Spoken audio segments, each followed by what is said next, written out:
Are you looking forward to fix Talkie AI not working? Then you're on the right video. Today I'll be showing you the step-by-step process on how you can easily fix this issue. First thing first, head over to Safari on a device.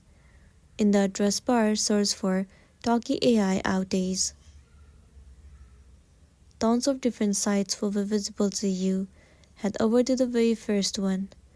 In this page, you can check whether the server of Talkie AI is down or not. Sometimes the server might be down, and in that case, all you gotta do is wait for the server to get fixed. Once fixed, move into Settings and head over to General. Now move into iPhone storage. In this page, search for the application Talkie AI. Once found, click on it. Now click on Offload App, and once again tap on Offload App. It will clear the cache and the storage of the application. It will also remove all of the unwanted bugs and make your application run smoothly. This should definitely fix the issue that you have been facing, and then you'll be good to go. Once done, now move into the App Store on a device. In the address bar, search for Talkie AI. Move into this app.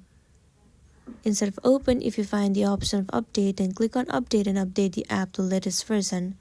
So that's the end of the video. If this video really helped you, give it a like and check out our next tutorial. Thank you.